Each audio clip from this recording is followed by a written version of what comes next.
मैंने उन वीरों की शौर्य गाथा लिखने की कोशिश की है, सिर्फ कोशिश की है।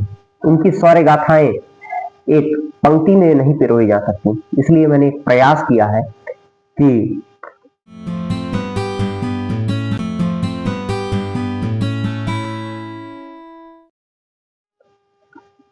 स्वागत है आप सभी का मेरे इस YouTube चैनल पे। तो मैं आज आप सभी के बीच एक अपनी एक नई रचना लेकर के उपस्थित हूँ, वीर गाथा।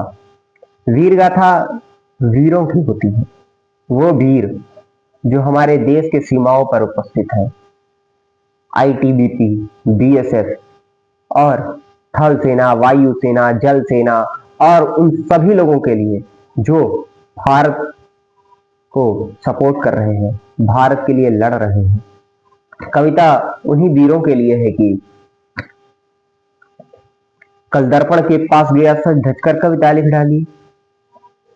कमेंट करिएगा कविता के बारे में कि कविता आपको कैसी लगी। कल दर्पण के पास गया सच ढचकर कविता लिख डाली। कल दर्पण के पास गया सच ढचकर कविता लिख डाली। कर गुणगान तेरा है भारत माँ उन वीरों की कहानी लिख डाली। कलवान के बलवान हुए थे जो उनके संग तावांग के वीरों की कहानी कह डाली। कल दर्पण के पास गया सच ढचकर कविता लिख डाली। कर गुणगान तेरा है भारत माँ उन वीरों की कहानी लिख डाली। अगले पंक्ति में मैंने उन वीरों की शौर्य गाथा लिखने की कोशिश की है, सिर्फ कोशिश की है। उनकी शौर्य गाथाएं एक पंक्ति में नहीं पिरोई जा सकती, इसलिए मैंने एक प्रयास किया है कि जो कहे कष्ट ये क्षण भंगुर है, जो कहे कष्ट ये क्षण भंगुर है, ये जमीन ना उनकी एक अंगुर है। निडर होकर लड़े हैं जो ऐसे वीर सपूतों की कहानी कह डाली। कल दर्पण के पास गया सच ढककर कविता लिख डाली। उन्होंने जो हमारे वीर सैनिक है, जो वो इतना कष्ट सहते हैं, उनके कष्ट को लिखने की कोशिश किया है कि धूप सहा घाम सहा गर्मी में सूरज ताप सहा।